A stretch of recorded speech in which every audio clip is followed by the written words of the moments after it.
सभी का स्वागत है।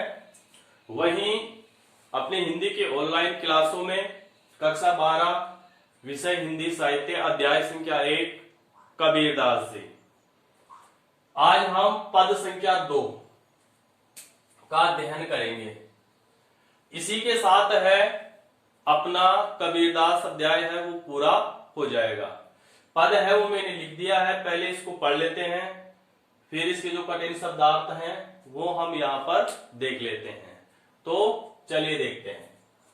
संतो भाई आई ज्ञान की आंधी रे, भ्रम की टाटी सबे उड़ानी, माया रहे न बांधी रे, हित चित की दोऊ थूणी, गिरानी मोह बलिंदा टूटा, तृष्णा छानी परी घर ऊपरी, कुबुद्धि का भांडा फूटा, जोग जुगती कर संतो बांधी, निर्चु चुए न पानी, कूड़ कपट काया का निक्षा, हरि की गति जब जानी, आंधी पीछे जो जल बूठा, प्रेम हरिजन भीना, कहे कबीर भान के प्रगटे, उदित भया तम सीना।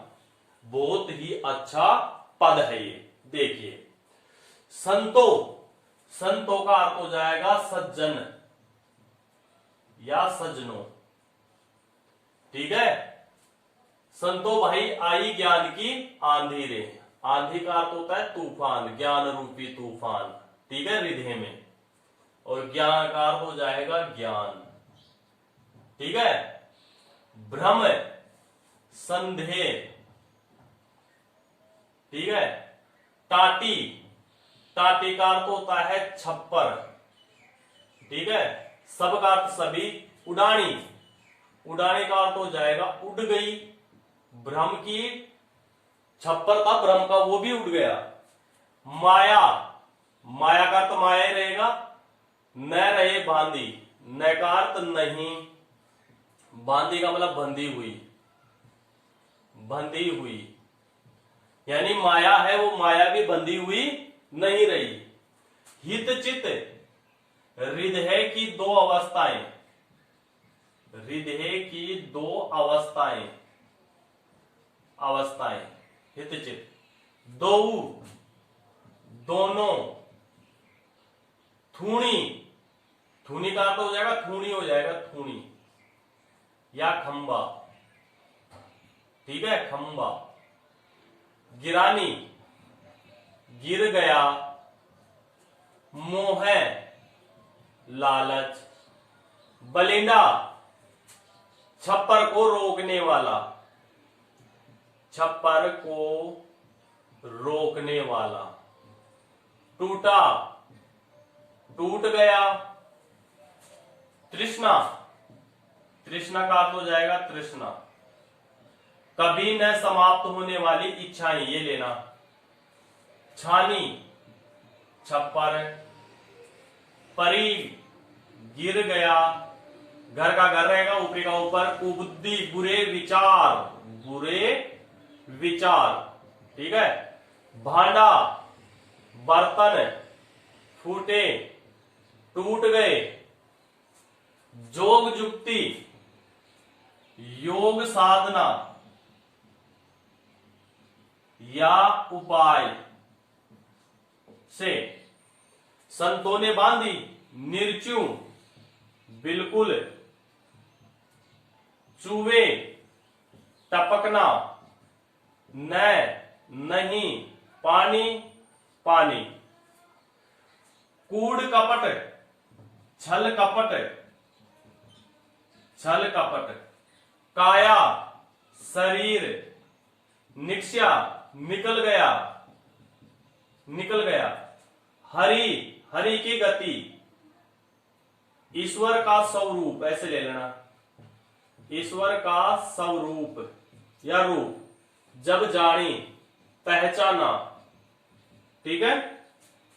आंधी का मतलब आंधी, पीछे जल बूठा, बूठा का अर्थ हो जाएगा वर्षा या बरसना, आंधी आने के बाद में जो जल बरसता है उसके लिए भी लिया गया है। प्रेम हरि, प्रेम का प्रेम, हरि का मतलब ईश्वर। जन्मेंस व्यक्ति, लोग, भीना भी गए, कहे कबीर भान, भान का अर्थ होता है सूर्य, प्रकट, प्रकट होने पर, उदित, उदय होने पर, होने पर, भैया का मतलब होने पर या हो गया, हो गया। तम, अंधकार, सीना, नष्ट। ठीक है, इस प्रकार से सारे कठिन शब्दार्थ हमने यहां पर देख लिए। ठीक है भाई, अब इसकी व्याख्या है वो व्याख्या हम देखते हैं। व्याख्या करने से पूर्व आप सभी दोस्तों से कहना चाहता हूं, अगर आप चैनल पे नए हैं तो आप अपने इस चैनल को सब्सक्राइब कर लीजिए, बेल आइकन को प्रेस कर लीजिए और लाइक बटन को दबाना न भूलें, और अंत में मुझे कमेंट करके जरूर बताएं कि आपको यह वीडियो कैसा लगा। ठीक है, और अपने दोस्तों को शेयर करना न भूलें। ठीक है, अब देखते हैं इसकी व्याख्या क्या है। संतो भाई आई ज्ञान की आंधी रे। अब यहां पहले वैसे बता देता हूं, यहां कबीरदास ये कहना चाहते हैं कि व्यक्ति, संसार के लोगों में ज्ञान का जब विकास हो जाता है, ज्ञान उदय हो जाता है, तो फिर उसे किसी प्रकार की समस्या का सामना नहीं करना पड़ता। उस ज्ञान के आधार पर वह अपना रास्ता है वह सही दिशा में लेकर जाता है। तो यहाँ ज्ञान के महत्व को कबीरदास ने समझाया है। क्या है देखिए, संतो भाई आई ज्ञान की आंधी रे। प्रस्तुत पद में कबीरदास जी वर्णन करते हुए कहते हैं कि हे सज्जनों, हमारे हृदय में, हमारे मन में आज ज्ञान रूपी तूफान, ज्ञान रूपी आंधी आई हुई है। यानी ज्ञान की आंधी है, ज्ञान की हलचल है, वह ज्ञान की हलचल हमारे इस हृदय में आज आई हुई है। उस ज्ञान रूपी आंधी से हमारे हृदय में क्या मच रही है, आज उथल पुथल मच रही है। किससे? ज्ञान रूपी आंधी से, अज्ञान रूपी नहीं, ज्ञान रूपी आंधी से। भ्रम की टाटी सब उड़ानी माया रहे न बांधी। अभी यहां से लेना, यहां से, यानी माया रूपी माया रूपी जो रस्सी है, कौन सी? माया रूपी जो रस्सी है, उस रस्सी ने भ्रम रूपी टाटी को, संदेह रूपी टाटी को बांध रखा था। किसमें? अपने हृदय में, अपने मन में। माया रूपी रस्सी ने भ्रम रूपी टाटी, छप्पर को उसने क्या कर रखा था? बांध रखा था। लेकिन इस ज्ञान रूपी आंधी आने के कारण यह माया रूपी रस्सी थी, ये भी टूट गई। और रस्सी के टूटते ही जो भ्रम रूपी टाटी थी, छप्पर था, आवरण था, वह आवरण भी क्या हो गया? उड़ गया साहब। छान होती है, अपन देखते हैं घरों पे होती है, छान को आंधी से बचाने के लिए उसे रस्सियों से बांध देते हैं। तो यहां पर माया रूपी रस्सी है।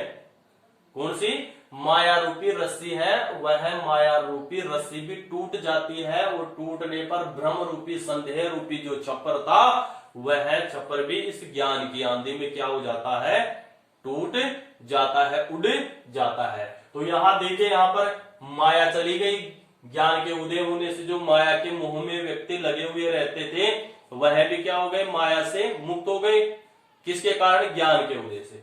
भ्रम जो लोगों के मन में हुआ करता था, संदेह हुआ करता था, जो छप्पर के रूप में रहता है हृदय में, ठीक है, जैसे छप्पर होता है, छप्पर के नीचे हम निवास करते हैं, तो यह दोनों क्या हो गए? ज्ञान रूपी आंधी से दोनों चले गए। ठीक है, फिर आगे क्या बताया? हित चित की दो थ्रुनी गिरानी। अब यहां पर देखिए, जो छप्पर होता है, छान जो होती है, उस छान को रोकने के लिए अपन थूणी लगा देते हैं। क्या करते हैं? थूणी लगा देते हैं, आधार खंबा। ठीक है, तो कबीरदास जी ये कहते हैं कि हृदय की जो दो अवस्थाएं होती हैं, उन दो अवस्थाओं की जो हित चित्त की जो दोनों थूणी थी, वह थूणी भी क्या हो गई है? इस ज्ञान रूपी आंधी से वह भी गिर गई है। ठीक है, ऊपर रोकते हैं ऐसे ऊपर लगा के, तो वह हित चित्त की दोनों थूणी थी, खंबे थे, वो खंबे भी इस ज्ञान रूपी आंधी से क्या हो गए भाई? गिर गए। मोह बलिंडा टूटा, और हृदय में जो लालच रूपी बलिंडा था, जिसके ऊपर छप्पर पूरा एक तरह से आधारित था, टिका हुआ था, वह मोह रूपी, लालच रूपी बलिंडा भी इस ज्ञान रूपी आंधी से वह भी टूट गया साहब। अब यहां पर देखिए हृदय की अवस्था थी, थूणी थी, वो थूणी भी गिर गई, लालच रूपी बलिंडा था, वो बलिंडा भी टूट गया, माया भी चली गई, भ्रम भी चला गया। किसके कारण गया? ज्ञान के उदय होने के कारण। तृष्णा छानी परी घर ऊपर। अब देखिए यहां पर कबीरदास जी ने क्या बताया कि तृष्णा रूपी, कौन सी? तृष्णा रूपी जो छान थी, छप्पर थी, जो हमारे हृदय पर छाई हुई थी। तृष्णा का मतलब होता है सांसारिक वस्तुओं को प्राप्त करने की इच्छाएं कभी पूरी ही नहीं होती थी। तो वह तृष्णा रूपी जो छप्पर था, वह छप्पर भी क्या हो गया? नीचे गिर गया। अर्थात मनुष्य की इच्छाएं पूर्ण न होने वाला जो छप्पर था, छान थी, वह छान भी आज क्या हो गया? उस ज्ञान रूपी आंधी के कारण वह भी नीचे गिर गया। कुबुद्धि का बांधा फूटा और उस छप्पर में निवास करने वाले जो बर्तन थे, अब ये बर्तन का अर्थ होता है कि जैसे घर में बर्तन होते हैं, आंधी तूफान आते हैं तो बर्तन के नीचे क्या होते हैं? गिरते हैं और आवाज करते हैं। करते हैं कि नहीं करते?